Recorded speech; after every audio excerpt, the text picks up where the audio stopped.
Let's start करते हैं मेरे इंट्रोडक्शन के साथ में। मेरा नाम कृतिका पारिक है, मैं अनअकैडमी पर एजुकेटर हूँ और मई 20 से रेगुलर आपके साथ में जुड़ी हुई हूँ इस चैनल पे दोस्तों मैं नेट पेपर 1 के लिए क्लासेस लेती हूँ। पेपर 2 एंड पेपर 1 दोनों ही मैं पढ़ाती हूँ। आप मेरे साथ में दोनों का हिस्सा बन सकते हैं। अनअकैडमी के किसी भी बैच में आप मुझे ज्वाइन कर सकते हैं सब्सक्रिप्शन के जरिए। ओके, स्टार्ट करते हैं। और the very first question is which, अभी ये जो हमारा पेपर है गाइस, ये रीसेंट पेपर है 2022 में, जो अभी आपने मार्च में एग्जाम हुआ था अपना, उसमें जो आपने पेपर किया था ये वो पेपर है। Which were the leading countries in the world in terms of forest depletion between 1990 to 2015 as per the Food Agriculture Organization?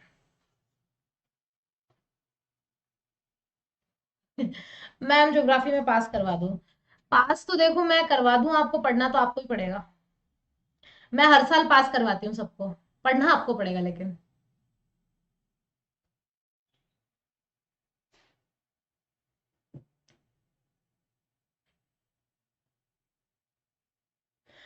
तो आंसर्स आने स्टार्ट हो चुके हैं। पहला बता रहे हैं, अलग अलग बता रहे हैं, बहुत ध्यान से समझिएगा। 2015 तक, 1990 से 2015 तक वन शरण के संदर्भ में, कि मतलब सबसे ज्यादा फॉरेस्ट डिग्रेडेशन कहां हुआ है।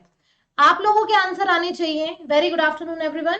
मिक्स आंसर आ रहे हैं but the right answer is option number 3, Brazil and Indonesia.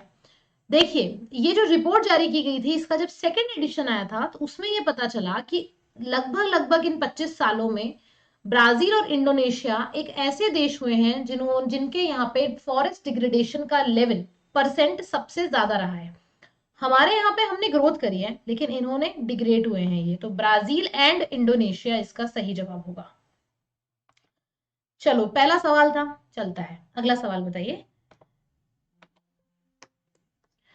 Next है which are the largest and second largest natural gas producing countries of the world according to United Nations energy statics 2022। देख लो, 2023 में paper हो रहा है मार्च में और 2022 की report आपसे पूछी जा रही है। इसका मतलब बिल्कुल करंट से जुड़े हुए सवाल आए थे।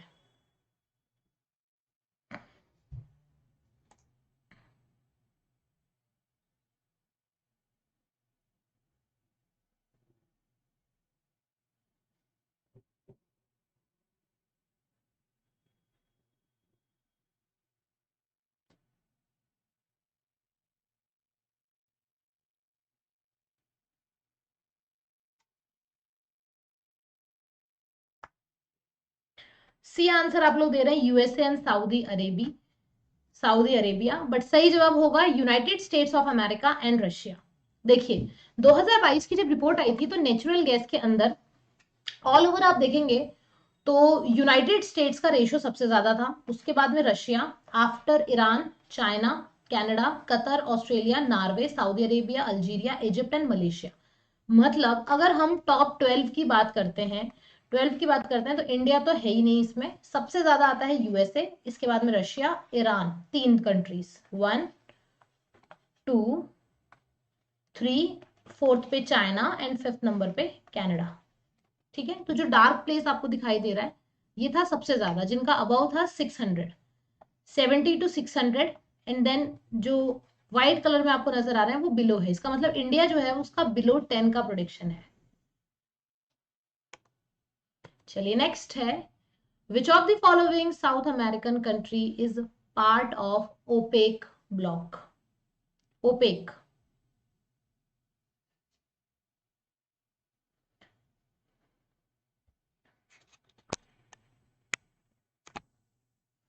निम्नलिखित में से कौन सा दक्षिण अमेरिकी देश ओपेक ओपीईसी का अंग है?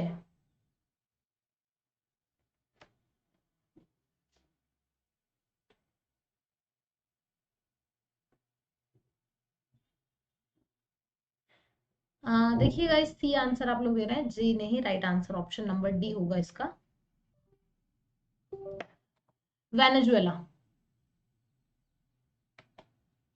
देखिए, कंट्रीज की अगर अपन बात करते हैं, इक्वेडोर, वेनेजुएला जो आज की डेट में ओपेक कंट्री है, Saudi Arabia, Iraq, Kuwait, Iran, Qatar, UAE, Libya, Algeria, Nigeria, Angola, ये आपकी कुछ कंट्रीज हैं। तो जितने लोगों ने आंसर किया था उरुग्वे, ब्राजील, अर्जेंटीना, जी नहीं। साउथ अमेरिकन कंट्रीज सिर्फ दो आती हैं, एक है आपके इक्वेडोर और दूसरी है वेनेजुएला। और वेनेजुएला स्टार्टिंग है। ओपेक नाम आया था, तो एक बार हम जान लेते हैं कि ओपेक क्या है। तो गाइस, ओपेक का फुल फॉर्म होती है organisation of the petroleum exporting countries. क्योंकि आपको पता है कि नेचुरल रिसोर्सेज हर जगह इक्वली डिस्ट्रीब्यूटेड नहीं होते हैं। तो जो नेचुरल ऑयल है ये मेजरली गल्फ कंट्रीज में ज्यादा मिलता है, जैसे कि सऊदी अरब हो गया, ईरान, इराक, इस तरफ से ये ज्यादा होता है। तो इन्होंने एक संस्था बनाई है जो ऑयल को एक्सपोर्ट करते हैं, क्योंकि ऑल ओवर वर्ल्ड में ऑयल की डिमांड होती है, हम भी इनसे इंपोर्ट करते हैं ऑयल को। अमेरिका हो गया, ये ऑल ओवर वर्ल्ड को अपना एक्सपोर्ट करते हैं। तो इनका एक ये ग्रुप है।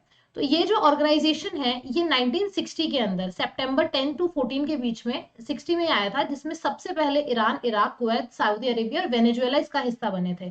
तो मेजरली जिसकी स्टार्टिंग हुई थी 1960s के अंदर वो Iran, Iraq, Kuwait, Saudi Arabia and Venezuela, like there were only 5 countries. इसके ये जो 5 कंट्रीज हैं ये इसके फाउंडिंग मेंबर्स हैं। अब उसके बाद में आप कुवैत की बात कर रहे हो या फिर आप इक्वेडोर की बात कर रहे हो, वो फाउंडिंग में नहीं था, वो बाद में आया है। 5 फाउंडिंग मेंबर्स थे। इसके बाद में कतर ने ज्वाइन किया था 1961 में। फिर उसकी जो मेंबरशिप थी उसको जनवरी 2019 में खत्म कर दिया गया था, उसको टर्मिनेट कर दिया गया था। कतर वाज पार्ट बट 2019 में उसको खत्म कर दिया गया। फिर इंडोनेशिया 1962 सस्पेंड हो गई थी उसकी मेंबरशिप 2009 में। फिर वो 2016 में फिर से रीएक्टिवेट हुई थी, याद रख लेना, फिर से रीएक्टिवेट हुई थी। तो ऐसी बहुत सारी सिचुएशंस ऐसी आई थी जिसमें कंट्रीज इसमें आई और चली गई, खुद से भी चली गई, कुछ को टर्मिनेट कर दिया गया, कुछ सस्पेंड हो गई, but decided to suspend it again in November 16। तो इंडोनेशिया एक ऐसी कंट्री है जो आ रहा है, जा रहा है, फिर आ रहा है, फिर जा रहा है। जैसे 2000 1962 में ये आया, 2009 में इसको सस्पेंड कर दिया गया, फिर उसके बाद में जनवरी 16 में आता है, नवंबर 16 में फिर से सस्पेंड हो जाता है। फिर आता है लीबिया 1962 में, UAE 67, Algeria 69, Nigeria 71, Ecuador 1973, suspended in membership 1992, reactivated in 2007, but decided to withdraw its membership effective 1st January 2020। तो Nigeria, sorry, Indonesia and Libya, sorry, Ecuador, दो ऐसी कंट्रीज थी जो आगे पीछे होती जा रही थी। एंगोला, ग्रैबन, टर्मिनेट हुई, आए गए, ये सब होता गया। This was the moved on Vienna Australia on 1965। तो ओपेक्स का जो ऑब्जेक्टिव है, क्या ऑब्जेक्टिव है इसका? Coordinate and unified petroleum policies among member countries in order to secure fair stable prices for petroleum procedure. सबसे इंपॉर्टेंट, प्राइसिंग कंट्रोल, क्योंकि oil आपको पता है आज की डेट में मोस्ट प्रीशियस मिनरल्स बन चुका है, क्योंकि इसके बिना हम हमारा फ्यूचर या प्रेजेंट को एज्यूम नहीं कर सकते हैं। तो उसकी प्राइसेस के ऊपर कंट्रोल रखने के लिए ये संस्था बनाई गई है। साथ ही साथ लोगों को पेट्रोलियम की रेगुलर सप्लाई मिलती रहे और हर नेशंस तक उसका इक्वल कंजम्पशन होता रहे, उसके लिए ये संस्था बनाई गई है। तो इसका जो हिस्ट्री में अगर अपन गए तो इसके 5 फाउंडिंग मेंबर्स थे, जिसमें से वेनेजुएला एक था। उसके बाद में इंडोनेशिया और इक्वेडोर दो ऐसी कंट्री रही है जो कई बार आई है और कई बार गई है। ठीक है मैम, एक हो तो याद करें, इतने को कैसे, कई बार कैसे लर्न करें? लर्न नहीं करना है, सिर्फ आपको इसको 2 से 3 बार पढ़ना है। जब भी आप बड़ी इतना आप पढ़ेंगे तो ऑब्वियसली अब हम इसको रटने नहीं बैठ सकते हैं। और आपके एग्जाम में डायरेक्टली कभी नहीं पूछा जाता है कि किस सन में इंडोनेशिया आया था। इतना जरूर आपको पता होना चाहिए कि इसकी मेंबर कंट्रीज कौन है या किस कंट्रीज के साथ में इनका कैसा रिलेशन रहा है। जैसे मैंने अभी इंडोनेशिया का बताया, कभी टर्मिनेट हो रहा है, कभी सस्पेंड हो रहा है। इक्वेडोर का बताया, वो खुद विड्रॉल करवा रहा है अपनी मेंबरशिप को। तो ये जो मेजर पॉइंट्स होते हैं ना, ये आपको एक बार दिमाग में रखने होते हैं, इसके अलावा कुछ नहीं करना होता।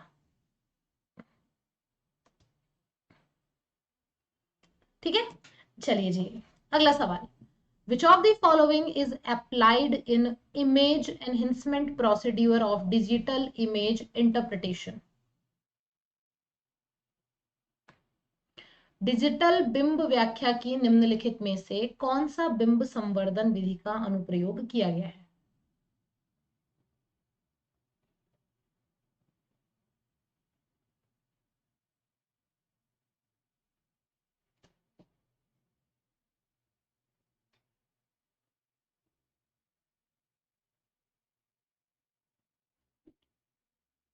जी नहीं, यहाँ पे जो इसका करेक्ट आंसर होगा option number C, special feature manipulation.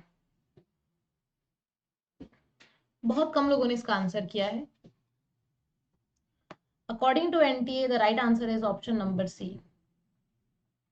Digital feature manipulation. अभी भी गलत करे जा रहे हो आप लोग सही आंसर बताने के बाद में भी। नेक्स्ट बताएंगे जियोमार्फोलॉजी से। When rock fracture in earth crust and again the same rock masses move in different direction, it is known as fold, joint, fold या फिर cracks।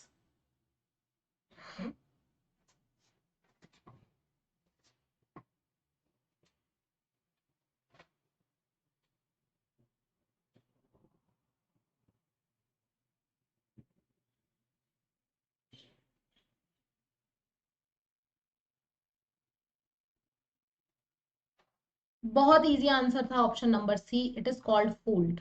फॉल्ट, फॉल्ट का मतलब क्या होता है, जब कोई भी रॉक मटेरियल दो डायरेक्शन में चलता है, ऑपोजिट डायरेक्शन में चलता है, तो उसके बीच में जो गैप आता है उसे हम फॉल्ट का नाम देते हैं, ब्रंच। फॉल्ट से ही इससे रिलेटेड एक वैली भी बनती है जिसे हम वैली, रिफ्ट वैली कहते हैं। जैसे सॉरी फॉल्ट कहते हैं, फॉल्ट का मतलब होता है दरार का पड़ जाना। देखिए आपके सामने यहाँ पे टर्म्स आए हैं, fold, joint, fault and crack. अब इससे रिलेटेड एक डायग्राम आपको याद रखना है। हमारी अर्थ पे,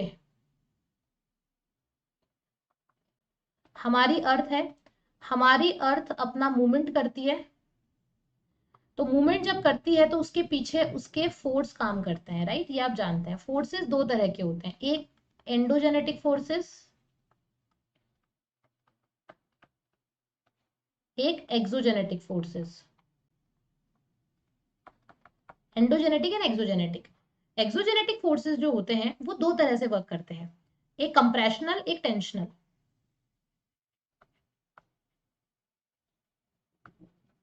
कंप्रेशनल फोर्सेस और एक tensional forces,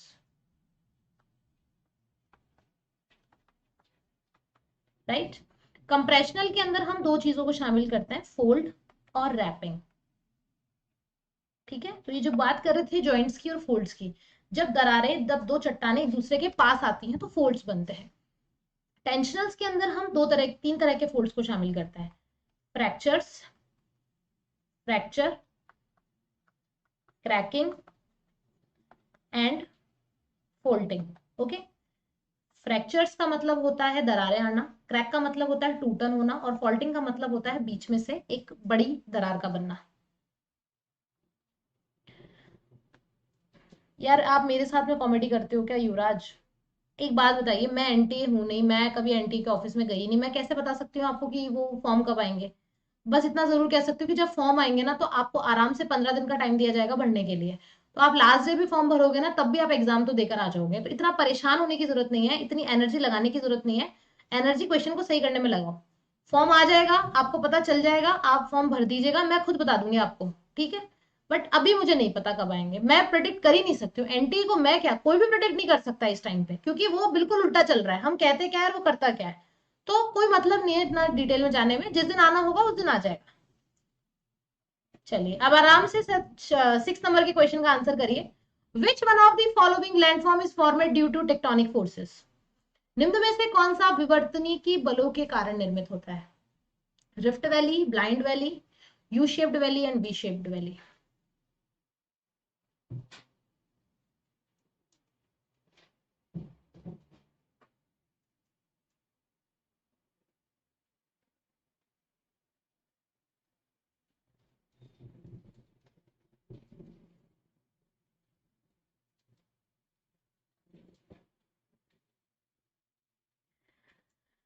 you shaped valley, विवर्तनिकी बलों के कारण। चलो जी, बिल्कुल। आप यू शेप्ड वैली करके आइएगा, हम चले रिफ्ट वैली के पीछे। You shaped valley, blind valley, we shaped valley and rift valley, चारों का नाम घाटियां हैं लेकिन ये चारों अलग अलग होती हैं। फॉर एग्जाम्पल, रिफ्ट वैली जो बनती है वो टेक्टोनिक फोर्स की वजह से बनती है, टेक्टोनिक गतिविधि की वजह से बनती है। ब्लाइंड वैली जो बनती है वो रिवर की वजह से बनती है, या कह लीजिए फ्लूवियल एक्शन की वजह से बनती है। यू शेप्ड वैली बनती है आपके ग्लेशियर में, और वी शेप्ड वैली बनती है young stage of river.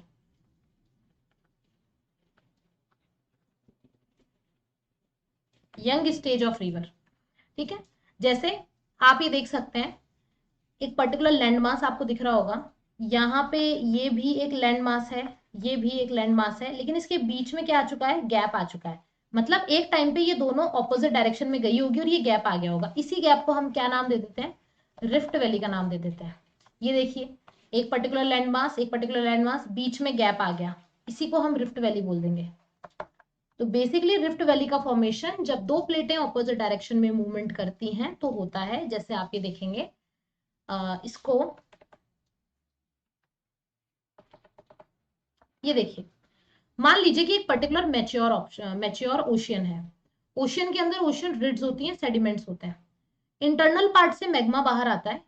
Magma जैसे ही सरफेस पे आता है, ठंडा होके सरफेस पे आता है, ड्यू टू लो टेम्परेचर ठंडा होता है, ठंडा होके वो जम जाता है। देन नाउ सेकेंड स्टेज में क्या होता है, धीरे धीरे उस मैग्मा का क्या होने लगता है, नया ओशियन बेसिन का निर्माण होता है, फॉर एग्जाम्पल रेड सी। और नए ओशियन बेसिन का निर्माण होते होते दो ओशियंस आपस में बन जाते हैं, उसके बीच में गैप रह जाता है, इसी को हम रिफ्ट वैली कहते हैं। जैसे कि रेड ओशियन, यही क्या है, हमारी रिफ्ट वैली है। Yes, red sea is the best example. देखिए,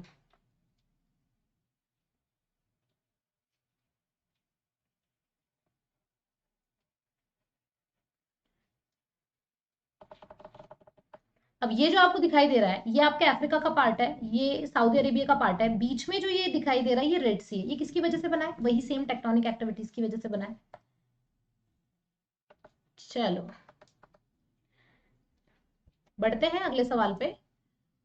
विच of the following is not a fast type of mass movement, कौन सा वृहद संचलन का तीव्र प्रकार नहीं है।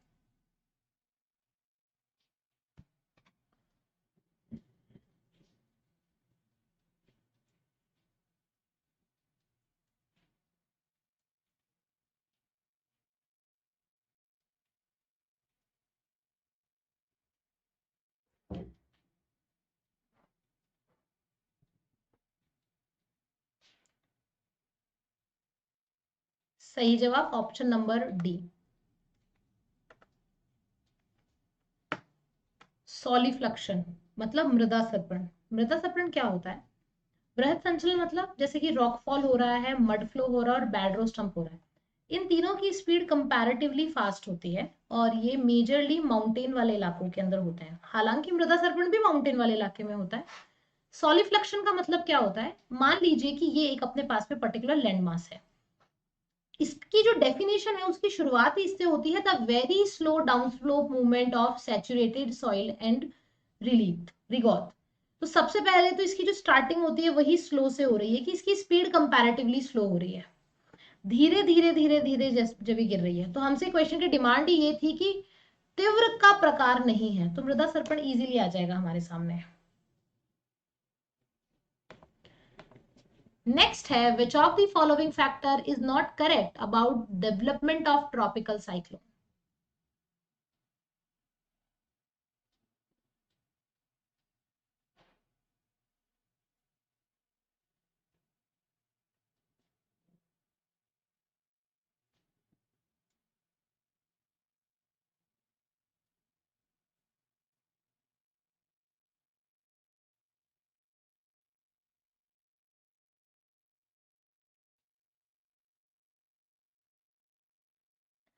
दोस्तों सवाल हमसे पूछ रहे हैं फैक्टर इज नॉट करेक्ट, तो ये ध्यान रखिएगा। इसका मतलब चार ही ऑप्शन है तो तीन तो डेफिनेटली करेक्ट हैं, एक करेक्ट नहीं है, तो उसको देखिए जो सही नहीं है।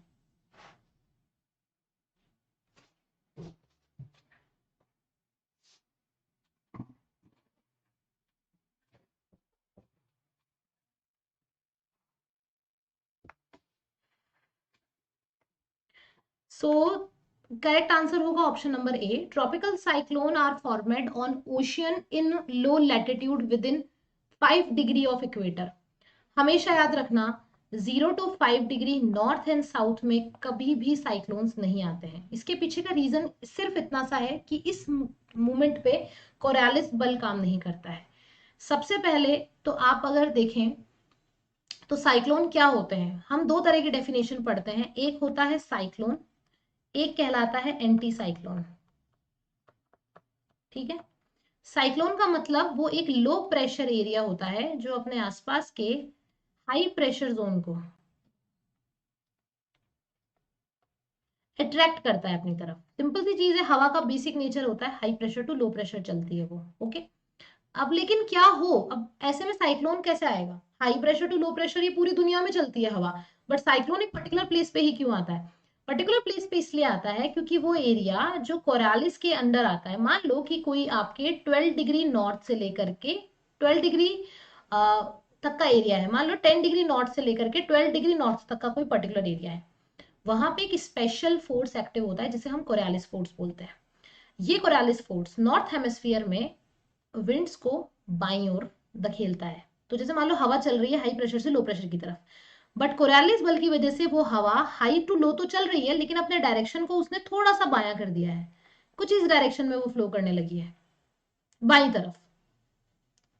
ठीक है, इस वजह से क्या होगा, धीरे धीरे धीरे धीरे एक साइक्लोन का निर्माण होगा जिसे हम क्या बोल देंगे, धीरे धीरे एक चक्र का निर्माण होगा जिसे हम साइक्लोन बोल देंगे। साइक्लोन की जो स्पीड होती है वो नॉर्थ हेमिस्फीयर में एंटी क्लॉकवाइज होती है, एंटी क्लॉकवाइज ये चलता है। Similarly high pressure to low pressure जब हवाएं चलती हैं तो वो एंटी साइक्लोनिक सिचुएशन के लिए जिम्मेदार होती हैं। तो मोस्ट इंपॉर्टेंट चीज जो है वो कॉरियालिस फोर्स होती है जो रिस्पॉन्सिबल मानी जाती है इनके लिए। तो अब साइक्लोन का फॉर्मेशन कब हो रहा है? High pressure to low pressure winds चल रही है, कोरियालिस फोर्स अवेलेबल है इसलिए वो उसको डिफ्लेक्ट कर रहा है। अब कोरियालिस फोर्स ही नहीं होगा तो हवाएं नॉर्मल चलेगी। तो 5 जो होता है वो भयंकर लो प्रेशर जोन होता है, लेकिन वहां पे हवाएं डोल्ड्रम होने की वजह से, एक्सेस टेम्परेचर होने की वजह से सीधी एवापोरेट हो जाती है। तो इस वजह से यहाँ पे कभी भी साइक्लोन्स नहीं आते हैं, न के बराबर आते हैं। साथ ही साथ समुद्र का टेम्परेचर 26 डिग्री 5 से अधिक होना चाहिए ऑब्वियसली। अगर इससे कम टेम्परेचर होगा तो एवोपोरेशन नहीं होगा। ट्रॉपिकल साइक्लोन के फॉर्मेशन के लिए एक ह्यूमिडिटी का होना बहुत जरूरी है जो क्रिएट करती है साइक्लोन का फॉर्मेशन, और ह्यूमिडिटी के लिए एक अच्छा एवोपोरेशन, अच्छे एवोपोरेशन के लिए एक अच्छा टेम्परेचर होना जरूरी है। ये सही है। Weak wind with the little change in speed और direction with the height needed, जैसे जैसे हम हाइट पे चले जाएंगे परिवर्तन होते रहने चाहिए, ये भी सही है। Atmosphere over the ocean must have high moisture content, obviously क्योंकि टेम्परेचर होगा तो हाई मॉइस्चर अपने आप आ जाएगा। Next question, which of the following is not correct about Köppen climate classification? Koppen के जलवायु वर्गीकरण के संबंध में निम्नलिखित में से क्या सही नहीं है?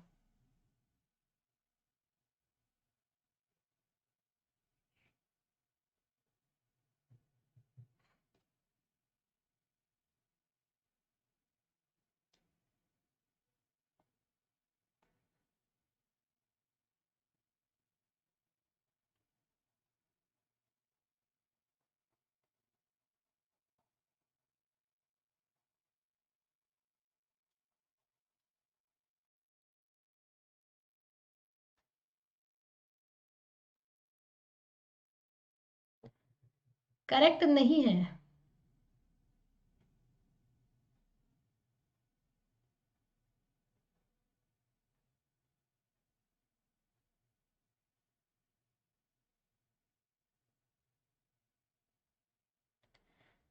बहुत इजी है आंसर, ऑप्शन नंबर बी।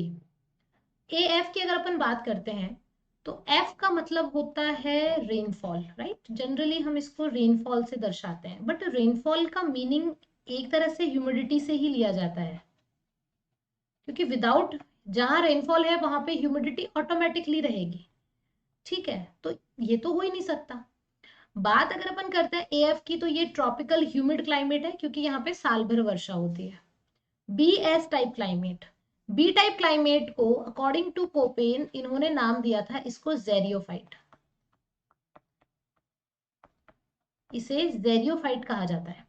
इसके दो प्रकार होते हैं, कैपिटल एस और कैपिटल डब्ल्यू। ठीक है, कैपिटल एस का मतलब होता है स्टेपी और कैपिटल डब्ल्यू का मतलब होता है डेजर्ट। ओके, अब अगर यहाँ पे लिखा हुआ है बी एस तो बी एस मीन स्टेपी होना चाहिए था, बट यहाँ पे लिखा है डेजर्ट क्लाइमेट, डेजर्ट क्लाइमेट होता है बी डब्ल्यू, दोनों कैपिटल होते हैं ये, इसलिए ये गलत है। सी, एफ और बी। सी का मतलब होता है आपका माइक्रोथर्मल, सॉरी मेसोथर्मल। एफ का मतलब होता है जहां पे सदाबहार बारिश हो, और बी का मतलब होता है जहां का एनुअल टेम्परेचर 21 डिग्री सेल्सियस से डाउन रहता हो। तो मरीन वेस्ट कोस्ट क्लाइमेट सही है। ई टी, ई का मतलब होता है हेकिस्टोथर्मल, टी का मतलब होता है टुंड्रा। तो टुंड्रा क्लाइमेट इजीली ये डिफाइन कर रहा है। सही answer option number B. Next, in the three cell circulation model, the energy that derives Hadley cell is supplied by which of the following?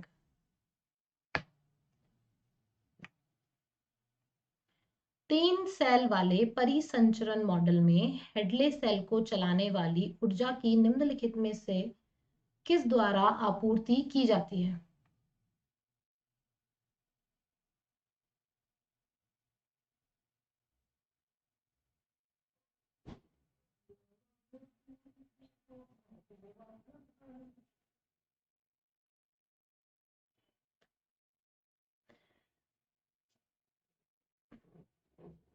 बच्चे मन के सच्चे।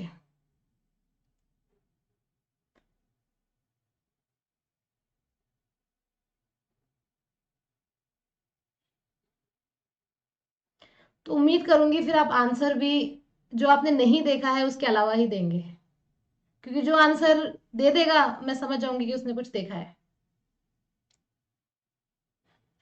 चलिए लाइए अंकित, आंसर लाइए अपना।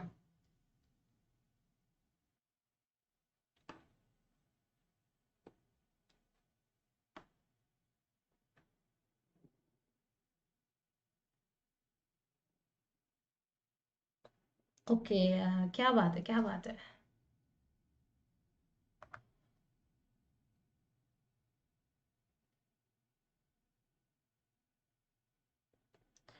यहां पे आंसर होगा option number 4। The latent heat release during the formation of cumulonimbus cloud, कपासी मेघों के निर्माण के दौरान उत्सर्जित गुप्त ऊष्मा तीन सेल वाले परिसंचरण मॉडल में हेडले सेल को चलाने वाली ऊर्जा में आपूर्ति करती है। तो आपको पता है कि यहाँ पे तीन तरह की सेल होती है, polar, Hadley and Ferrel cell. तो जो आपने ऑप्शंस करे हैं, वैसे काफी लोगों ने सी आंसर किया है, सेलों से डोल ड्रम तक। तो ये तो आप बता रहे हैं कि 30 डिग्री टू 0 डिग्री, इसके बीच की जो सेल होती है इसे हम फेरल सेल कहते हैं, तो ये गलत हो जाएगा। वेस्टर्न लीड्स चली गई आपके पोलर सेल की ओर, कोरियालिस बल रहता है इक्वेटर से उधर। तो आंसर होगा ऑप्शन नंबर 4। चलिए बहुत अच्छे हैं, मेरी क्लास के जितने सच्चे लोग हैं उतने शायद आपको भारतवर्ष में कहीं नहीं मिलेंगे, and I am proud on it. मुझे इस पे बहुत गर्व है कि सब लोग इतने सच्चे हैं मेरी क्लास में। Beautiful, Beaufort scale, not beautiful, Beaufort scale is a measure of.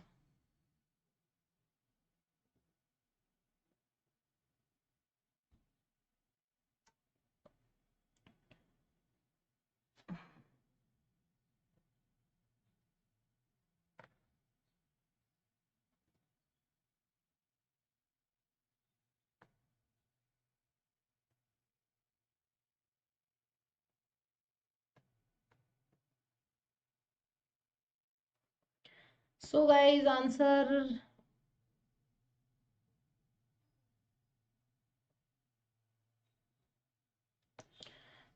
Wind velocity मतलब पवन का वेग कितना है, किस स्पीड से पवन आ रही है, किस स्पीड से आपकी पवन आ रही है।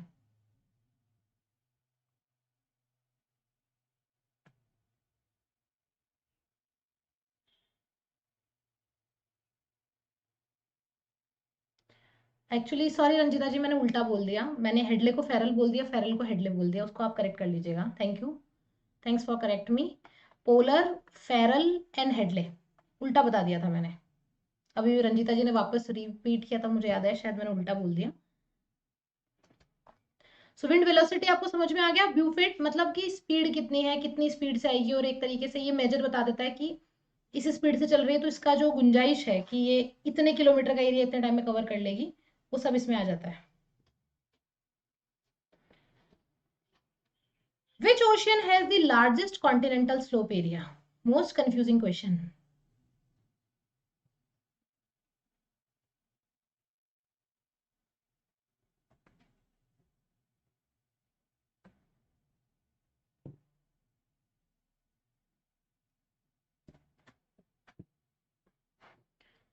निम्नलिखित में से किस महासागर का सर्वाधिक विस्तृत महाद्वीपीय ढाल क्षेत्र है?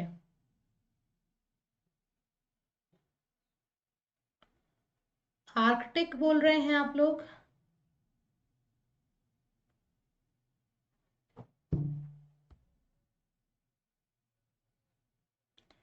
देखिए यहाँ राइट आंसर होगा एटलांटिक। क्यों है ये? इसलिए कॉन्टिनेंटल स्लोप, हमसे यहाँ पे कॉन्टिनेंटल स्लोप पूछा है। आर्कटिक के अंदर कॉन्टिनेंटल शेल्फ,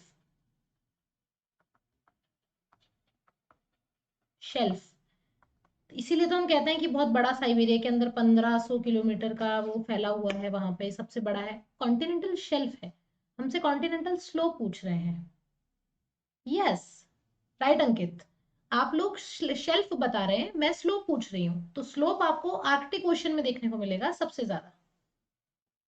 नेक्स्ट है, which of the following is most prone to tsunami strike? Tsunami प्रहारों के लिए सर्वाधिक ग्रस्त कौन सा था?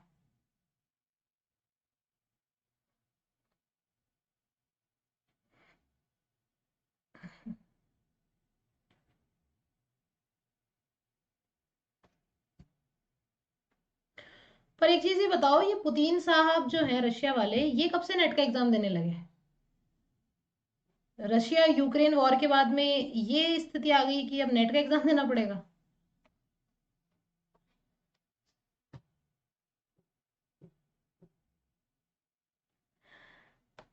ओके, सरकम पैसिफिक शोर लाइन, परिप्रशांत तट रेखा। क्योंकि सुनामी भी क्या होती है, जैसे हमारे अर्थ पे जो अर्थक्वेक आता है, वैसे ही पानी में भी एक तरीके का वाटर क्वेक आता है, जो क्या करता है, जिसने रिलीज होती है तरंगे, specially P waves and L waves release होती है। वो P waves and L waves कहाँ रिलीज होती हैं? जहां पे प्लेट मार्जिन होते हैं, और प्लेट मार्जिन में सबसे एक्टिव ओशियन ही पैसिफिक ओशियन होता है। इस वजह से यहाँ पे ये देखा जाता है। नेक्स्ट है, इरमिंगर जलधारा किस महासागर में प्रवाहित होती है? इरमिंगर।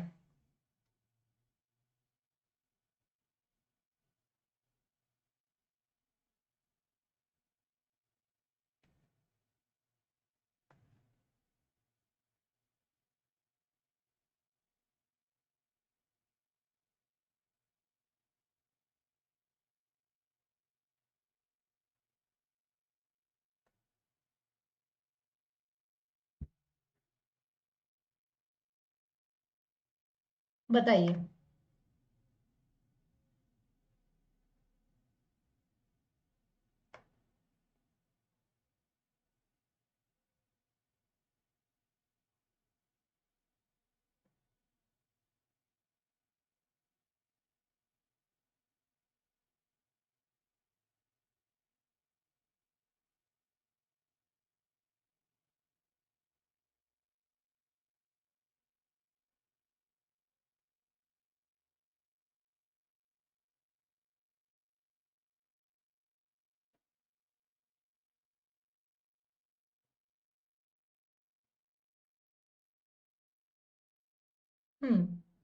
राइट आंसर है नॉर्थ अटलांटिक। इरमिंगर जलधारा नॉर्थ अटलांटिक में चलती है। देखिए इसको एक बार देखेंगे।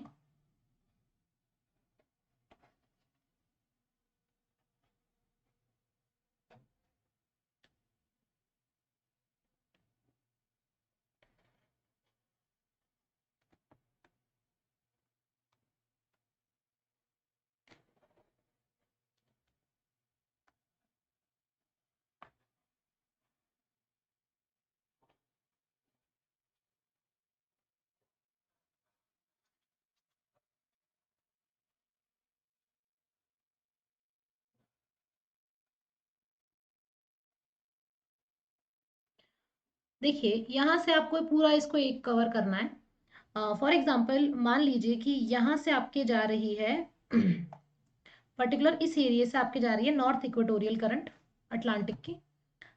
फिर यहाँ से आपकी शुरू होती हुई चली जाती है गल्फ स्ट्रीम की करंट, ठीक है। गल्फ स्ट्रीम से आकर के मिलती है आपकी यहाँ पे लैब्राडोर करंट, ठीक है। गल्फ स्ट्रीम अब यहाँ से कर जाती है टर्न, ओके। टर्न करके यहाँ पे बन गई है वो नॉर्थ अटलांटिक ड्रिफ्ट। अब क्या हो रहा है, नॉर्थ अटलांटिक ड्रिफ्ट बन चुकी है। अब यहाँ पे ये करंट आगे चल के दो भागों में डिवाइड हो रही है। ये वाला जो हिस्सा है ये है हमारा आइसलैंड का हिस्सा। यहां से दो करंट्स आ रही हैं। एक तो करंट आ रही है ईस्ट आपके ग्रीनलैंड से, इसको हम बोल देंगे ईस्ट ग्रीनलैंड करंट। सिंपल सी चीज है, ये करंट फिर आगे चली, आगे चल करके आइसलैंड से टकरा के दो पार्ट्स में डिवाइड होगी। एक करंट चली जाती है जिसे हम बोलते हैं नॉर्थ आइसलैंड इरमिंगर करंट, और एक करंट जो यहीं पे फ्लो कर रही है इसे हम बोलते हैं सिंपल सी इरमिंगर करंट। समझ में आ गया? एज सिंपल, बहुत ही सिंपल है। सिंपल सी रिमिंगर करंट ये यहाँ पे चलती है आइसलैंड के पास में। इस करंट का जो ओरिजिन होता है आइसलैंड के पास में होता है नॉर्थ अटलांटिक करंट से। तो पहली बात, ये एक वार्म वाटर करंट है, गर्म पानी की ये करंट है। यहाँ पे ये एक कोल्ड वाटर थी। North Atlantic drift north Iceland के जस्ट नीचे ये फ्लो करती है। क्लियर?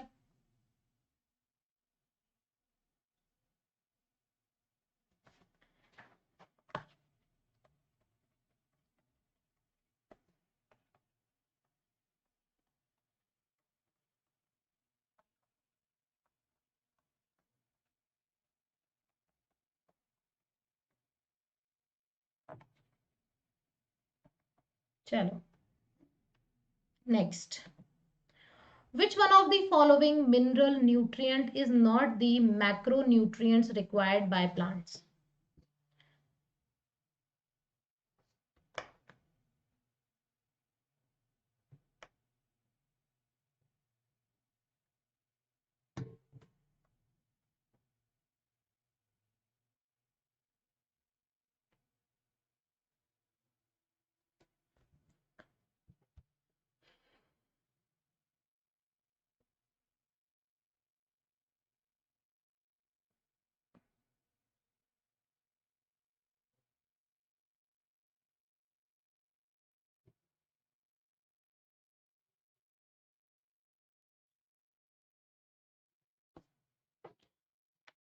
मैग्नीज।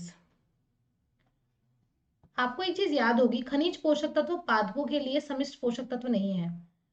मैग्नीज और मैग्नीशियम में अंतर होता है guys. Magnesium, phosphorus, sulphur, potash and humus, ये कुछ चीजें ऐसी होती हैं जो जनरली सॉइल के अंदर पाई जाती हैं, और जब ये सॉइल के अंदर होती हैं तो वही प्लांट्स को ग्रोथ में हेल्प भी करती हैं। तो इसको आपको कनेक्ट करना था यहाँ पे।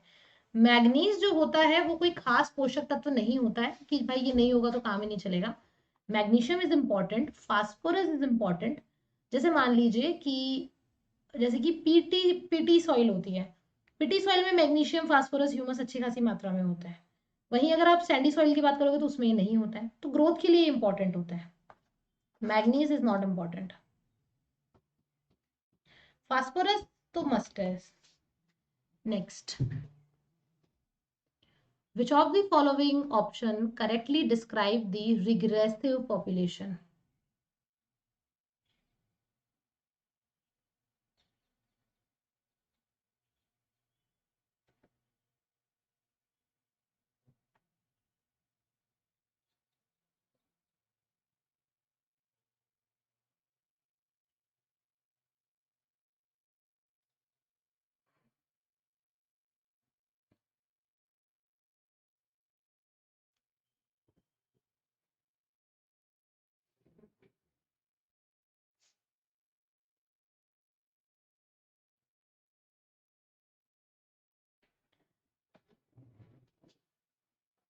यहाँ पे बोल रहे हैं रिग्रेसिव पॉपुलेशन, अधोगामी। एक होती है ऊर्ध्वगामी, एक होती है अधोगामी। ऊर्ध्वगामी का मतलब होता है जो ग्रोथ को बताता है, अधोगामी का मतलब वो होता है कि जिसमें ग्रोथ नहीं हो रही है पॉपुलेशन की। तो दो तरह के पिरामिड बन रहे हैं। एक बनता है जिसका बेस बहुत ब्रॉड होता है और उसका जो टॉप पार्ट होता है वो नैरो होता है। ये इंडिकेट करता है हाई बर्थ रेट को और हाई डेथ रेट को। सिमिलरली एक वो पिरामिड होता है जिसका बेस नैरो होता है लेकिन ऊपर का हिस्सा थोड़ा सा ब्रॉड हो जाता है। ये इंडिकेट करता है लोअर बर्थ रेट को एंड बिल्कुल लोअर डेथ रेट को।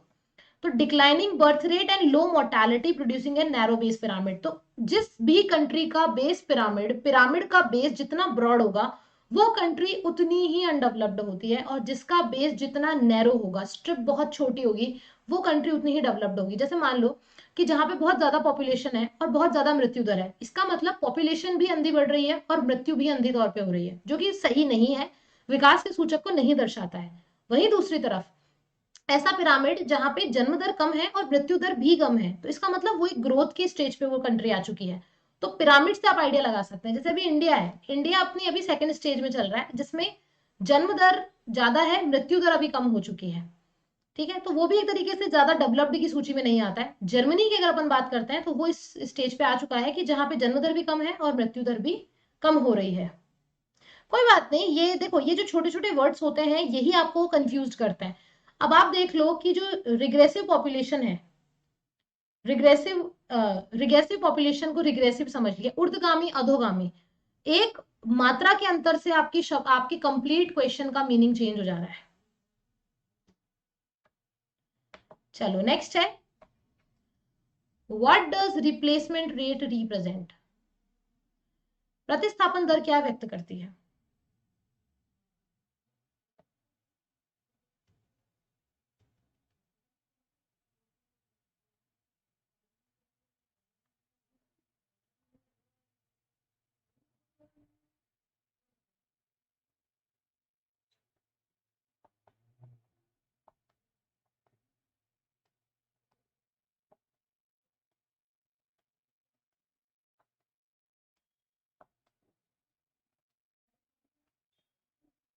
हम्म, correct answer option number C. It represent female birth per 1000 female population in reproductive age group. मतलब प्रजनात्मक आयु समूह, प्रजनात्मक आयु समूह जो होता है वो महिलाओं का, वो 15 साल से लेकर 35 वर्ष तक का माना जाता है आमतौर पे। तो इस आयु समूह में जो 1000 महिलाएं हैं, 1000 महिला जनसंख्या पर महिला जन्म संख्या को व्यक्त करता है। ठीक है, मतलब कि इनके ऊपर कितनी महिलाओं का जन्म हुआ है, ये प्रतिस्थापन दर कहलाती है। ठीक है, प्रजनन आयु समूह में प्रति 1000 महिला जनसंख्या पर कुल जन्म दर को व्यक्त करता है। ये तो जन्म दर की बात हो गई है यहाँ पे। पुरुष जन्म को महिलाओं के जन्म पे व्यक्त नहीं किया जाता है। Next, which of the following sources of population data involved compulsory and legal registration of vital events such as birth, death, marriages, etc.?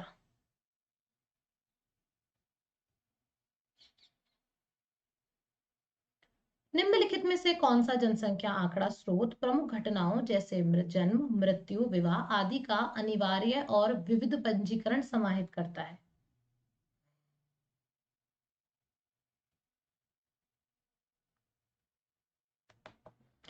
देखिए, रजिस्ट्रार्स ऑफ पॉपुलेशन, जनसंख्या की जो पंजीकरण होता है उसी में ये कार्य किए जाते हैं, जन्म, मृत्यु और विवाह तीनों। पॉपुलेशन सेंसिस में तो कम होता है। एक बात मुझे बताइए, विवाह जो होता है ऐसा थोड़ी है कि हर 11 साल में, जैसे मैरिज सर्टिफिकेट आपके बन रहे हैं, जन्म प्रमाण पत्र हो गया, मृत्यु प्रमाण पत्र हो गया, इनसे रिलेटेड जो काम होता है वो सेंसिस के नहीं होते। सेंसिस का मतलब तो होता है कि गणना करना। यहाँ पे काम हो रहा है कि उनके आंकड़ों की प्रमुख घटनाओं का पंजीकरण करना। जैसे डेथ सर्टिफिकेट बनवा रहा है, जीवित प्रमाण पत्र बनवा रहा है इंसान अपना खुद का, सामने खड़ा रह के कि हाँ मैं जिंदा हूँ, उसका प्रमाण पत्र बना दो। मैरिज सर्टिफिकेट्स बन रहे हैं, डेटा रजिस्टर्ड हो रहा है, वो सब आपके रजिस्ट्रार्स ऑफ पॉपुलेशन में आता है। पॉपुलेशन सेंसस में सिर्फ डेटा आता है, इसके अंदर उससे रिलेटेड सारी इंफॉर्मेशन आती हैं जिन्हें रजिस्टर्ड किया जाता है।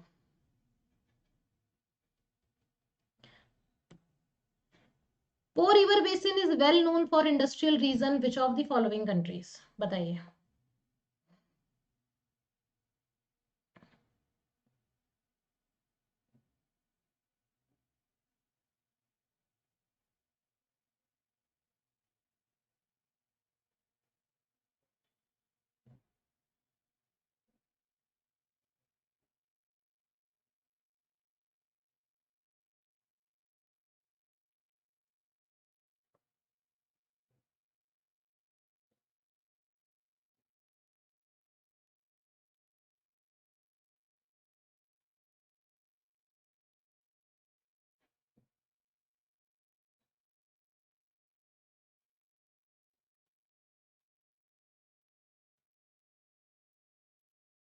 Very good, correct answer is option number C, it's Italy. Italy के अंदर पो रिवर बेसिन है।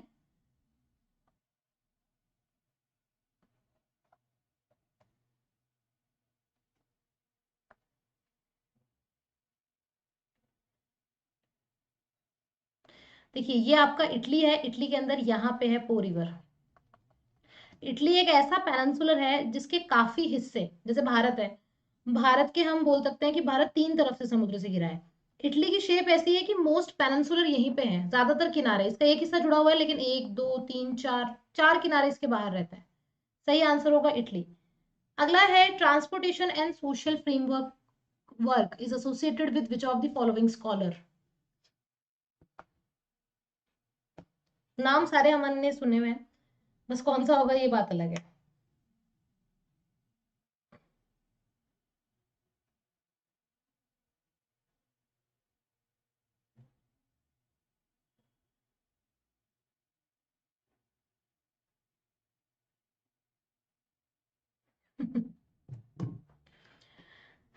D, no, hertz. Transportation and social framework is related with hertz. देखिए फ्राइडमैन जो था ना, वो तो बात करते हैं आपके लोकल स्पेशल इंटरेक्शन की। स्पेशल इंटरेक्शन का मतलब ये हो गया कि इंडस्ट्रीज का लोकेशन कहाँ होनी चाहिए, कौन सी प्रॉपर है। ट्रांसपोर्टेशन को सोशल फ्रेमवर्क के साथ में जोड़ने का जो काम किया था वो हर्ट्स ने किया था। फ्राइडमैन, जिफ, उलमैन, तीनों एक ही फैमिली से आते हैं, मतलब तीनों का जो जोन था काम करने का वो बहुत हद तक सिमिलर था। नेक्स्ट है identify the main products of truck farming and factory farming respectively. Respectively का मतलब होता है कि पहले आपको ट्रक फार्मिंग का बताना है, फिर उसके बाद में फैक्ट्री फार्मिंग का बताना है।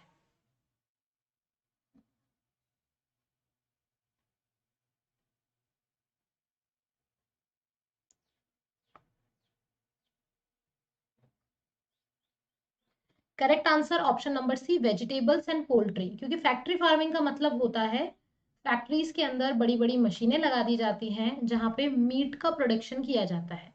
तो ऑब्वियसली फैक्ट्री के अंदर हम मिट्टी डाल के खेती तो नहीं कर सकते हैं, अरे यार, खेती तो नहीं कर सकते हैं। बट इसके साथ में वेजिटेबल्स आती है ट्रक के अंदर, जिसमें बहुत बड़े बड़े खेतों में सामान एग्रीकल्चर करा जाता है, ट्रकों में लगाया जाता है और फिर मार्केट तक दिया जाता है। चलिए next question.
Netherland is the right answer. Tulip flowers को लगाने में नीदरलैंड सबसे ज्यादा माहिर है।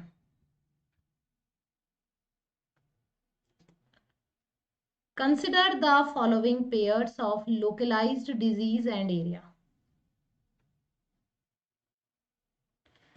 स्थानीयकृत रोगों और क्षेत्र के निम्नलिखित युग्मों पर विचार करें।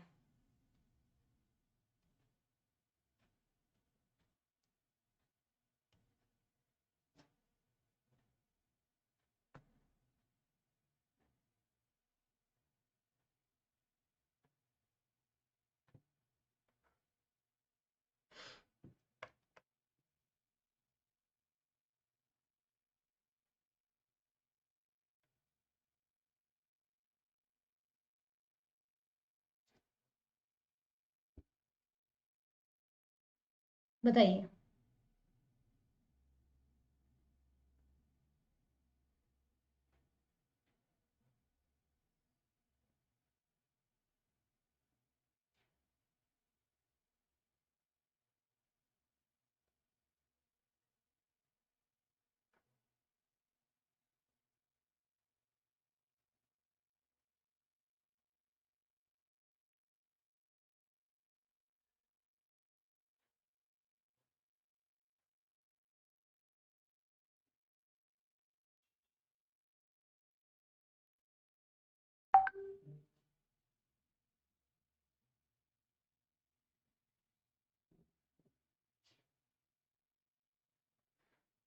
मैच करना है और फिर आपको बताना है कौन सा इसका करेक्ट आंसर होगा।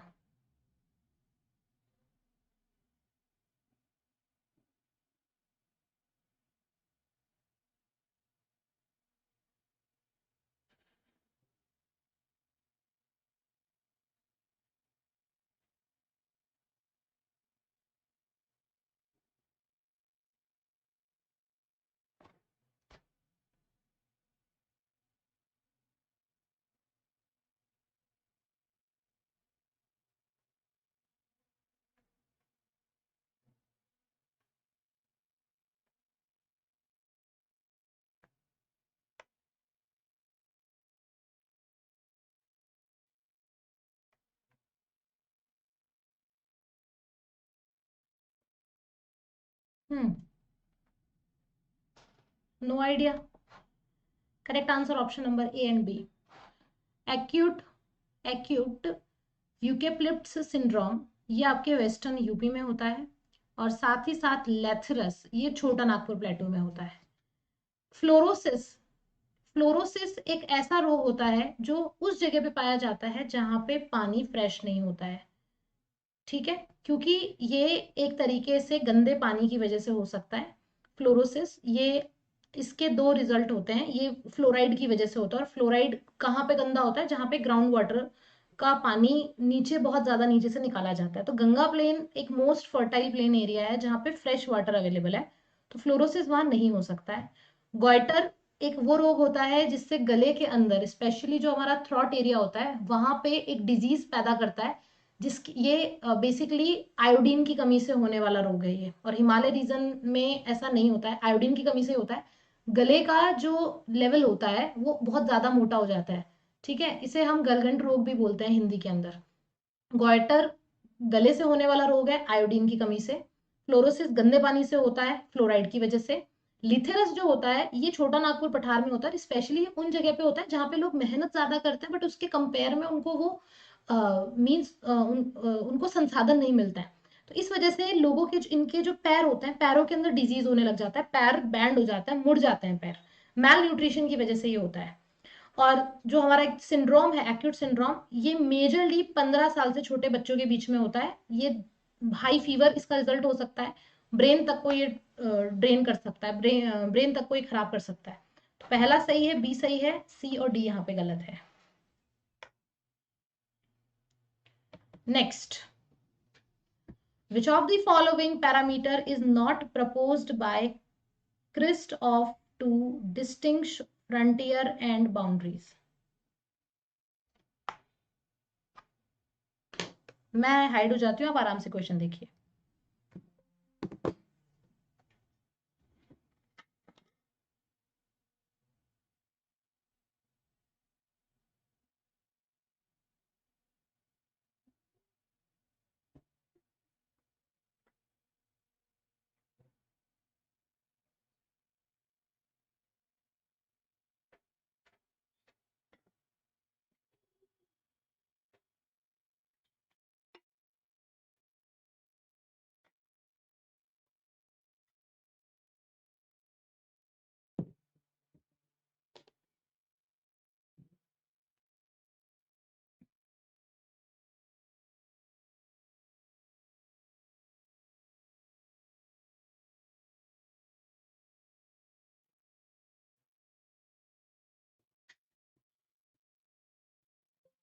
सही आंसर होता है option number B. Frontiers are areal and boundaries are linear in character. सीमाएं क्षेत्रीय होती हैं और सीमाएं प्रकृति में रेखीय होती हैं। ऑब्वियसली आप किसी भी लॉन्ग लाइन को देख लीजिए। जैसे मैं बात करती हूँ भारत की, तो भारत का हम मैप बनाते हैं। मैप का मतलब क्या है? मैप का मतलब ये कि ये जो दायरा हम ड्रॉ कर रहे हैं यही भारत की सीमा है। अब मान लो कि ये वाला जो एरिया है जिसको मैंने डार्क किया है, ये जो रेखा बनी हुई है ये झेलम रिवर बना रही है, ये झेलम नदी बना रही है। ये वाली जो लाइन बनी हुई है, एक तरफ से अरेबियन सी बना रहा है, एक तरफ से बे ऑफ बंगाल बना रहा है, एक तरफ से इंडियन ओशन बना रहा है। ठीक है, यहाँ पर हमने, चाहे वो फेंसिंग करके बनाई गई हो, यहाँ पे हमने बनाई है। ये वाली जो बाउंड्री बना रहा है ये माउंटेन एरिया, ये बाउंड्री बना रहा है, कंप्लीट बाउंड्री माउंटेन एरिया बना रहा है। तो डेफिनेटली बाउंड्रीज जो होती है वो अपने नेचर के अंदर लीनियर होती है, रेखाओं के रूप में ये काम करती है। Next, which of the following information is not collected as part of the National Population Registered NPR Census of India 2011?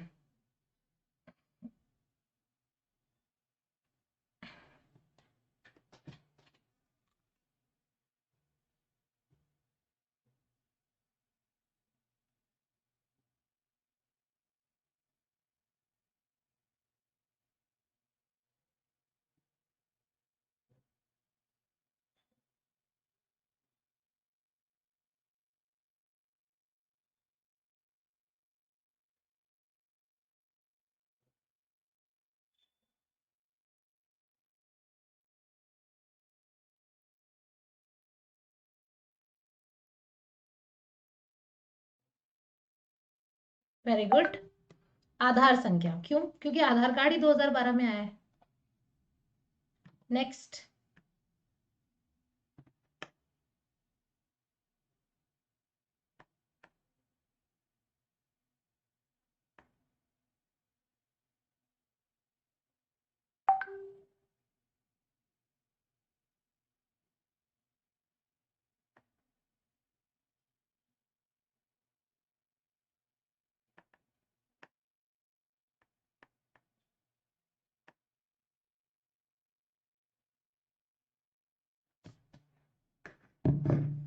B answer दे रहे हो? वेरी फास्ट, राजग्रह। अब आप सोचो ये आंसर कितना घुमा फिरा के पूछा गया था। क्वेश्चन है बुद्धिज्म से, एक तरह से कल्चर का, हिस्ट्री का सवाल आ गया, लॉन्गिट्यूड ज्योग्राफी, तो ये आपके कल्चरल ज्योग्राफी से क्वेश्चन था। राजग्रह इसका सही जवाब होगा। नेक्स्ट,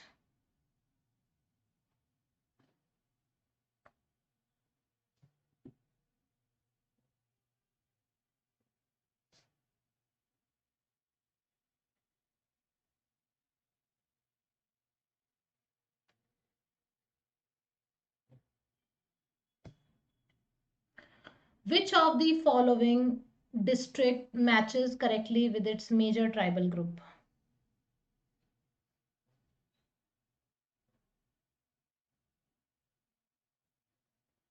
निम्नलिखित में से कौन सा जिला अपने मुख्य जनजातीय समूह का युग्म सही है?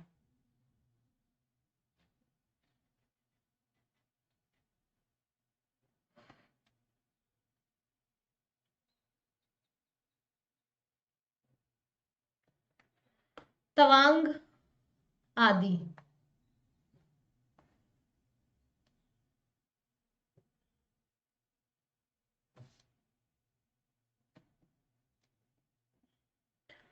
Which of the following contain principle of trigonometry? रिहला, जियोग्राफिया जनरलिस, सूर्य सिद्धांत, एंथ्रोपोग्राफी।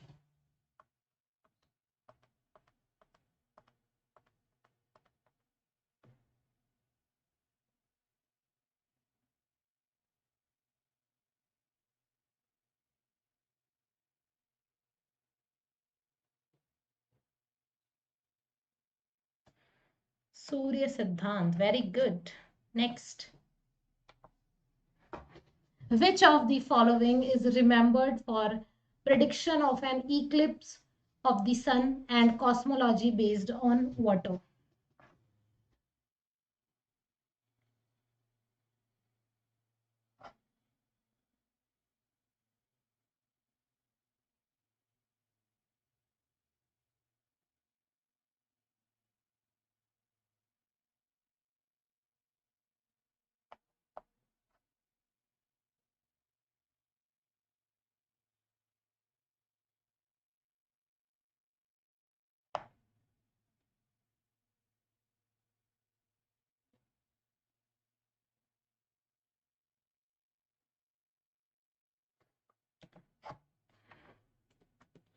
थेल्स,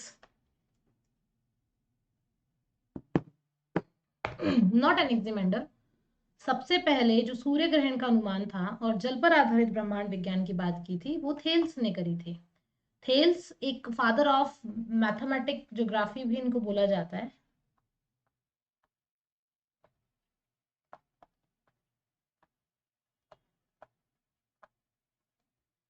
चलिए नेक्स्ट है, which of the following is which of the following is accused of living gay out of geography? Living G, sorry living G out of geography. Geography शब्द में से जी को छोड़ने का आरोप है, किस पे लगाया जाता है?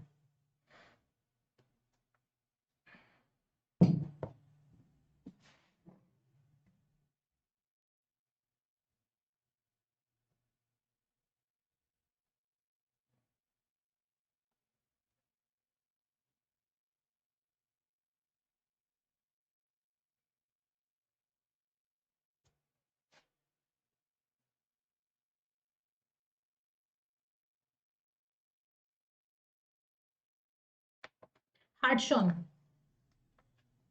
हार्टशॉन is the right answer. 30 questions हमने कर लिए हैं, चलिए थोड़े से और करते हैं। The principle of terrestrial whole was advocated by which of the following expert? स्थलीय समग्र का सिद्धांत किस में इन निम्नलिखित में से वकालत किस विशेषज्ञ ने की थी? अभी दोस्तों अपनी 4:30 बजे अनअकैडमी पर क्लास है पीपल डेवलपमेंट एंड एनवायरनमेंट की, पेपर 1 की। आप सीधा ज्वाइन कर लीजिएगा उसको। वीडियो के डिस्क्रिप्शन में मेरी प्रोफाइल का लिंक है, वहां से आप जा सकते हैं। पहली बार अगर अनअकैडमी लर्निंग ऐप पे जा रहे हो तो इनवाइट कोड UGC10 जरूर अप्लाई करना।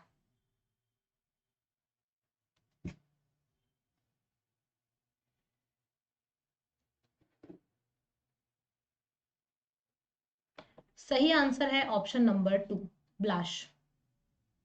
अब आप देखेंगे कि कितने ज्यादा वन लाइनर क्वेश्चंस आपके एग्जाम में आ रहे हैं। पहले आते थे, बीच में बिल्कुल बंद हो गए थे, अभी एनटी ने फिर से इस पैटर्न को स्टार्ट किया है क्योंकि रिपीट होता है। अब मैं इसका क्या करूं?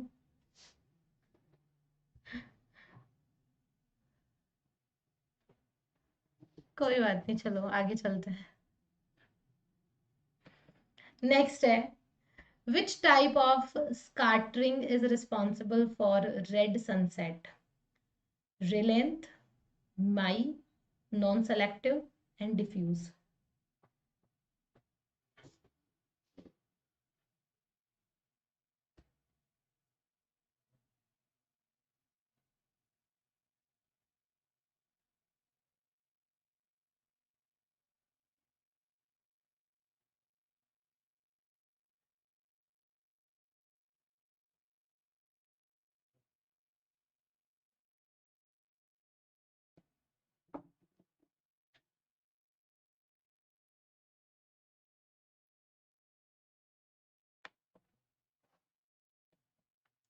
ये आंसर होगा रे लेंथ, लाल सूर्यास्त के लिए रेले।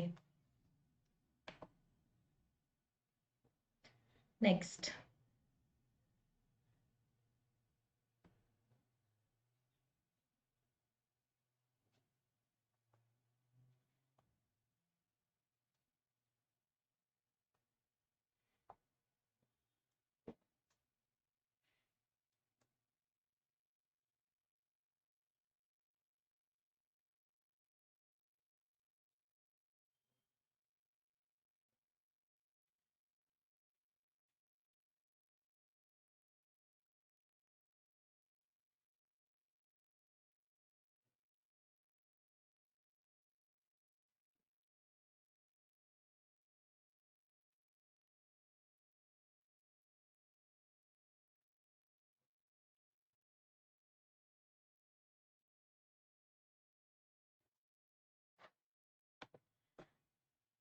बी। मुझे लगता है शायद पहले से प्रिपेयर थे आप लोग, इतनी जल्दी कैलकुलेशन हो गई। बी करेक्ट आंसर है। नो,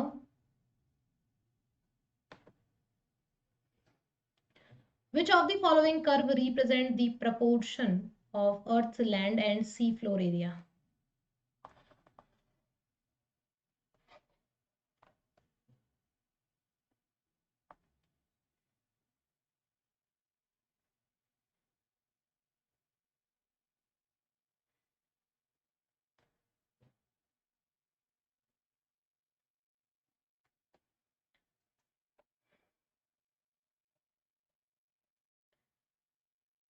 अरे भैया, हाइपोग्राफिक कर्व, हिप्सोग्राफिक कर्व, लॉरेंज कर्व तो अलग ही चीज आती है। लॉरेंज कर्व का इससे कोई लेना देना ही नहीं है। बस जस्ट बिकॉज कि नाम में पॉपुलर है तो आप हर जगह लॉरेंज कर्व करोगे, ऐसा नहीं होता है। सिंपल सा पूछा गया है कि पृथ्वी की भूमि और समुद्र तल का क्षेत्र का अनुपात जो बताता है। नेक्स्ट, लॉरेंज कर्व को छोड़ दो। चलो जी, मैं हाइड हो जाती हूँ, बताइए देख के।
ओके,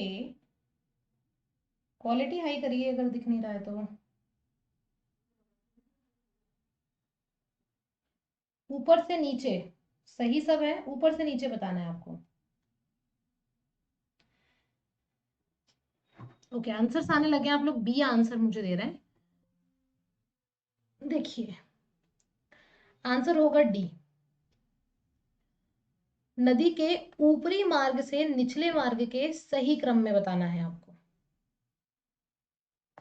तो अगर मैं बात करती हूँ Damodar, Tenughat, Panchet and Durgapur, problem question के साथ में ये थी कि यहाँ पे चारों ऑप्शंस में सारी रिवर्स अलग अलग थे।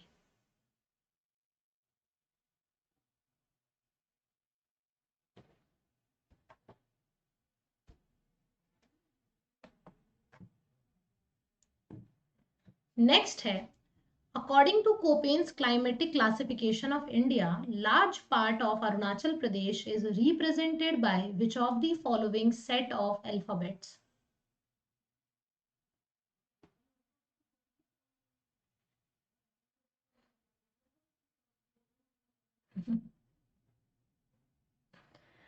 कोपेन के भारत के जलवायु वर्गीकरण के अनुसार अरुणाचल प्रदेश के बड़े हिस्से को निम्नलिखित में से किस अक्षर समूह द्वारा दर्शाया गया है? सिंपल सा क्वेश्चन है, बता दो। DFC करेक्ट आंसर होगा, क्योंकि चलिए पूरा बनाने का कोई मतलब नहीं है।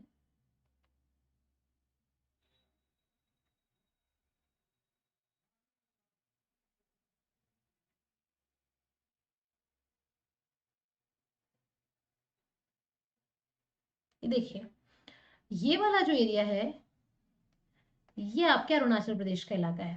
पहली बात तो आप ये जानते हैं कि ये एक माउंटेन वाला इलाका है, प्लस साथ ही साथ यहाँ पे ह्यूमिडिटी भी बरकरार रहती है।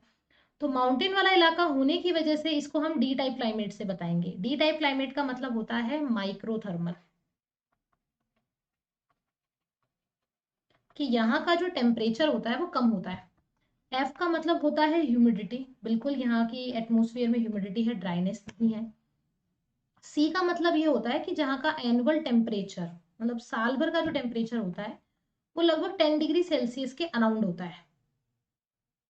10 डिग्री सेल्सियस के अराउंड होता है। तो इन तीनों ही सिचुएशन में DFC टाइप क्लाइमेट यहाँ पे फिट होती है। ईटी इसलिए नहीं होगा क्योंकि टुंड्रा रीजन का मतलब होता है जहां का एनुअल टेम्परेचर 4 डिग्री सेल्सियस हो, जबकि अरुणाचल प्रदेश का एनुअल टेम्परेचर 4 डिग्री सेल्सियस होता ही नहीं है। और ई का मतलब होता है वो जगह जहां का जहां पे औसत तापमान 4 डिग्री से नीचे कभी ऊपर कभी गया ही नहीं हो, तो ईटी नहीं हो सकता इसका। नहीं, एनटी नहीं दे सकता, गलत है। जम्मू कश्मीर में आपको ईटी मिलेगा, स्पेशली आपको लद्दाख में मिलेगा ईटी टाइप क्लाइमेट। अब आप खुद सोचो, लद्दाख की क्लाइमेट को और अरुणाचल की क्लाइमेट को आप कंबाइन कर सकते हो क्या? नहीं। Next, which of the following river have the largest drainage basin area? कौन सी नदी का जल निकासी बेसिन क्षेत्र सबसे बड़ा है?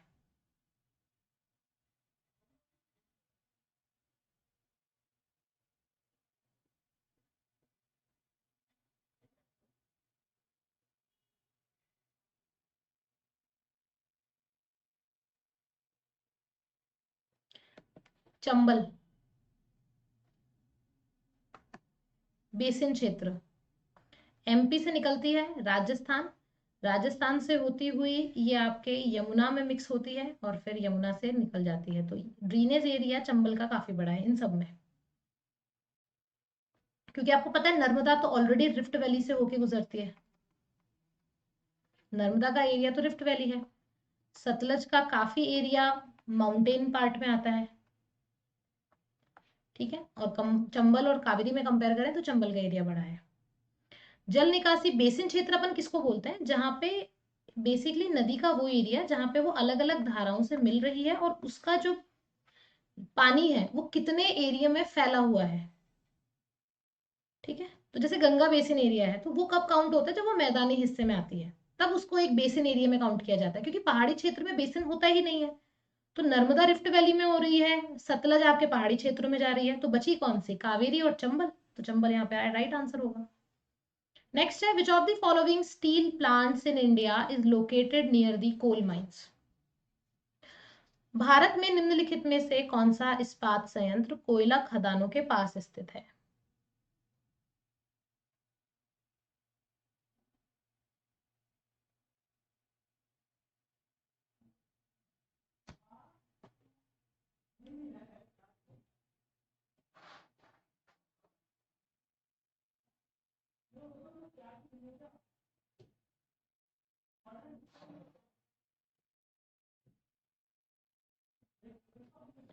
बोकारो, बिल्कुल Bokaro, Jharkhand.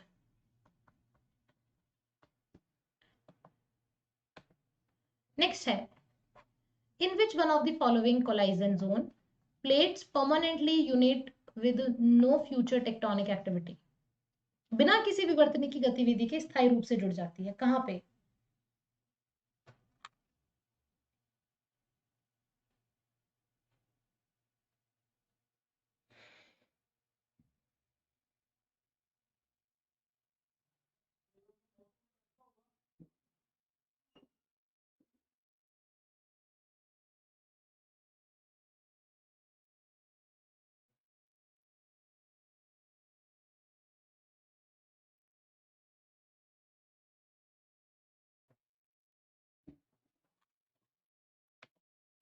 Guys, continental structure, obviously महाद्वीप में प्रमुख जो महाद्वीपीय क्षेत्र होता है उसमें प्लेटें स्थायी रूप से जुड़ी हुई होती है। सबडक्शन जोन वो होता है जिसमें एक प्लेट दूसरी प्लेट के नीचे रहती है। स्प्रेडिंग जोन वो होता है जिसमें एक प्लेट दूसरी प्लेट से मूवमेंट करती है।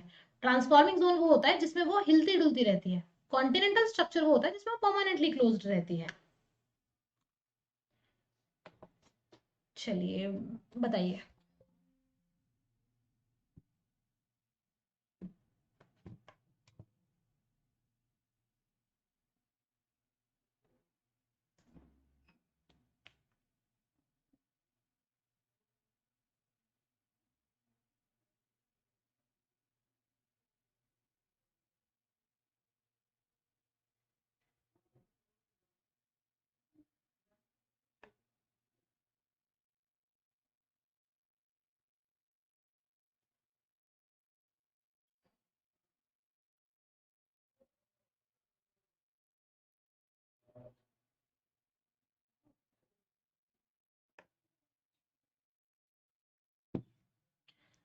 चलिए आंसर आपका है option number B and C. देखिए, the velocity of P waves depends upon the density and dissertation of compression of rock travelled. Rock travels के घनत्व और विरूपण पर निर्भर करती है। अगर मैं बात करती हूँ पी वेव्स की, तो these are the primary waves, जो कभी भी अर्थक्वेक आता है तो ये सबसे पहले आती हैं और ये सबसे कम डिस्ट्रक्टिव वेव्स होती हैं, स्पीड इनकी फास्टेस्ट होती है। P waves travel faster than S waves, obviously P waves पहले आती है, सबसे पहले आती है, इसीलिए इसको हम प्राइमरी वेव्स कहते हैं। अब इसके ये फास्टर देन एस वेव्स भी है, फास्टर देन एल वेव्स भी है, क्योंकि ये सबसे पहले आती है। L wave flow follows zigzag path and arrive late than p and s waves, सबसे लास्ट में आती है क्योंकि मोस्ट डिस्ट्रक्टिव होती है, सरफेस ये होती है, ज्यादा एरिया कवर नहीं करती है, ये अर्थ के सरफेस के नियर चलती है, इस वजह से सबसे ज्यादा डिस्ट्रक्टिव होती है बड़ी बिल्डिंग्स के लिए और बड़े पेड़ पौधों के लिए। The velocity of S waves depends upon the density and resistance of rock transferred. S waves की जो वेलोसिटी होती है वो डिपेंड करती है कि एरिया कैसा है, क्योंकि एस वेव कभी भी लिक्विड में ट्रेवल नहीं करती है, वो हमेशा सॉलिड से होके ही गुजरती है। ठीक है, अगला, which of the following statements are correct about plate tectonics? Plate tectonics के बारे में कौन सा कथन सही है?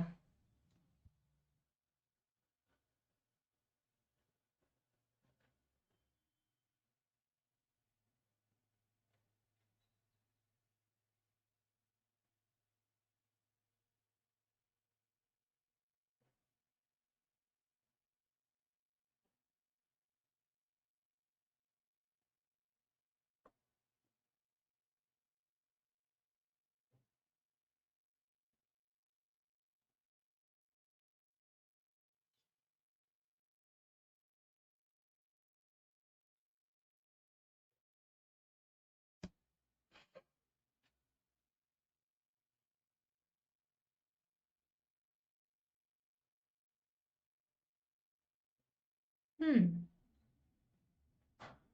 आराम से कर लो, कोई जल्दी नहीं है। बी आंसर आप लोग दे रहे हैं, बिल्कुल सही। Plate tectonics are major forces behind formation and topographic fracture on earth surface. जितना भी आप रिजल्ट देख रहे हैं, फिर वो चाहे माउंटेन हो, कॉन्टिनेंट्स हो, सब प्लेट टेक्टोनिक्स का रिजल्ट है। सही है। Mid ocean plates are destructive plate boundaries, no guys, these are the constructive plate boundary. क्यों? क्योंकि जब दो प्लेट दूर जाएगी तभी तो नीचे से मैग्मा बाहर आके ठंडा होगा और एक न्यू क्रस्ट का फॉर्मेशन होगा, तो ये फॉर्मेशन कर रहा है, ये कंस्ट्रक्टिव कर रहा है, ना कि डिस्ट्रक्टिव। सही answer option number B. B गलत होगा। Radiogenic heat is the force behind plate tectonic, no. Convection current theory आपने पढ़ी होगी आर्थर होम्स की, कॉन्टिनेंटल ड्रिफ्ट थ्योरी पढ़ी होगी अल्फ्रेड वेगनर की, सी फ्लोर स्प्रेडिंग थ्योरी पढ़ी होगी हैरी हेस की। इतना पढ़ने के बाद में भी अगर आप रेडियोजेनिक हीट को रिस्पॉन्सिबल मानते हैं तो शायद आपने अच्छे से नहीं पढ़ी है। तो दूसरा यहाँ पे, एक मिनट, सॉरी, ये सारी थ्योरीज आपने पढ़ी होगी। रेडियोजेनिक हीट इंपॉर्टेंट होती है, उल्टा बोल दिया मैंने। Rock break and moves along the plate of breakage, चट्टाने टूटती हैं और टूट फूट के तल के साथ में चलती हैं, इसे वलन के रूप में जाना जाता है, नो। फोल्ड का मतलब होता है जैसे कि मान लीजिए कि मेरे पास में एक ये प्लेट, एक ये पेपर है फॉर एग्जांपल, इस पेपर को आप एज अ प्लेट मानते हो, प्लेट मानते हो, तो फोल्ड का मतलब क्या होगा? फोल्ड मीन जब थोड़ा सा भी इन पे प्रेशर पड़ेगा तो कुछ ऐसा रिजल्ट निकलेगा, थोड़ा सा प्रेशर पड़ा, ये फोल्डिंग होती है।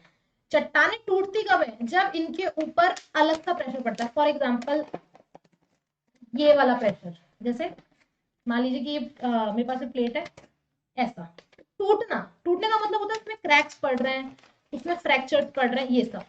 फोल्ड का मतलब होता है जब वो पास आती है और उनमें वलन पड़ जाते हैं। नहीं नहीं, मैंने बता दिया, आई क्लियर्ड।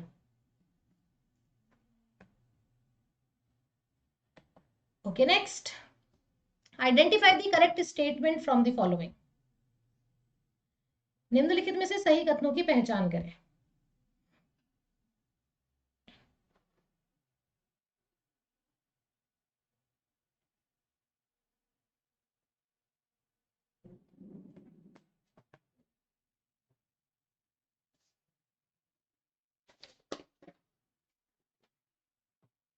आपके लिए कुर्बान किया है वो तीन। और आपको नहीं लगता आप थोड़ा सा ज्यादा बोलते हैं क्लास में? बाकी लोग तो इतना नहीं बात करते।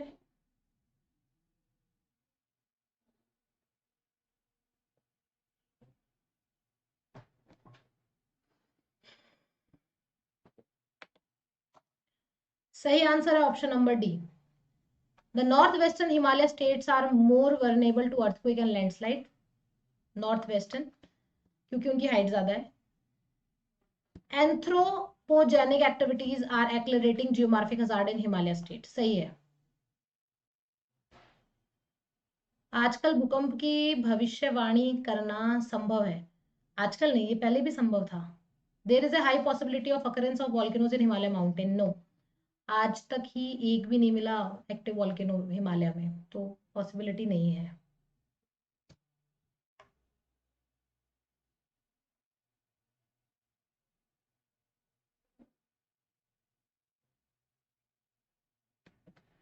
Which of the following is our non-structural measures used to mitigate floods?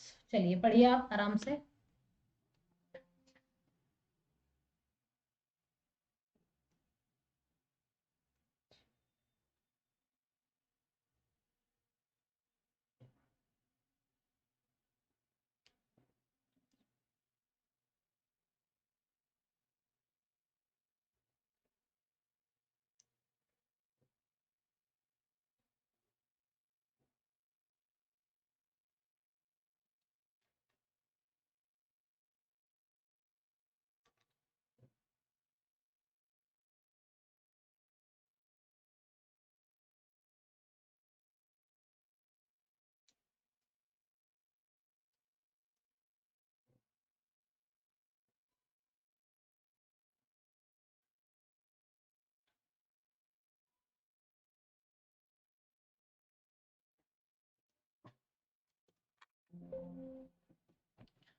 सही जवाब है ऑप्शन नंबर ए और डी।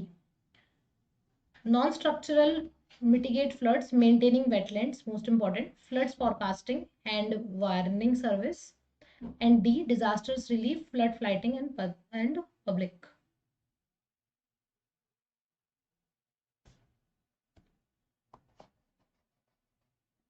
डी। यहाँ पे हमसे पूछा गया है कौन सा गैर संरचनात्मक उपायों का उपयोग। गैर संरचनात्मक मतलब जिनसे एक तरह से हम मानवीय कार्य उसमें कौन कौन से शामिल हो सकते हैं। डी वाला इंक्लूड किया है, बी और सी नहीं होगा। चलिए guys, this is the last question, फिर हमारी क्लास का टाइम हो रहा है, हम क्लास लेंगे अब स्पेशल पे। Why not count B, ma'am? Let me check.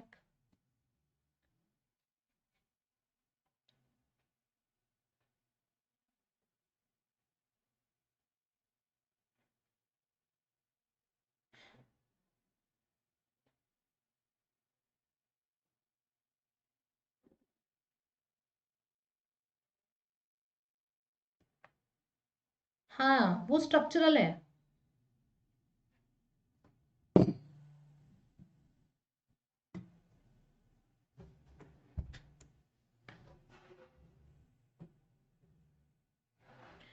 देखिए राइट आंसर होगा option number C, amino acids, पेप्टिडेट्स, peptides and protein. D. A, B and D. C तीसरे नंबर का हमारा सही आंसर होगा। क्लियर? चलिए आगे के जो क्वेश्चंस हैं वो अब हम करेंगे कल की क्लास में।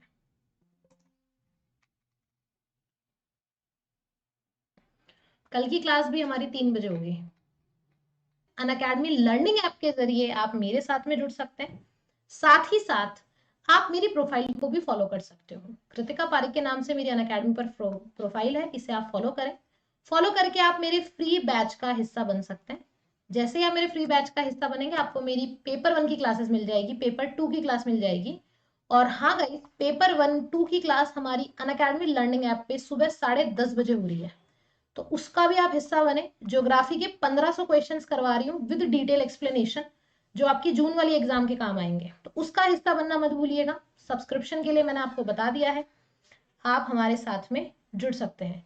ठीक है, थैंक यू एवरीवन। और जो मेरा रेफरल कोड है UGC10, ये अनअकैडमी का कोई भी सब्सक्रिप्शन हो, आप अप्लाई करने से मैक्सिमम ऑफ ले सकते हैं। पेपर 1 की क्लास अभी 4:30 बजे, 4:32 हो चुके हैं। और हाँ, ये अनअकैडमी का ऑफिशियल टेलीग्राम है, इसको आप फॉलो कर लीजिएगा ताकि हमारी जितनी भी क्लासेस होती है उसके लिंक आपको मिल जाएंगे। Thank you everyone, I hope you like the session.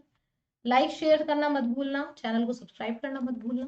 और हाँ, कल 3 बजे फिर से मुलाकात होगी आपसे सेम सेशन के साथ में। 45 क्वेश्चन हमने आज कर लिए हैं, 46 से हम कल की क्लास में स्टार्ट करेंगे। Okay, again thank you everyone, have a great day, bye.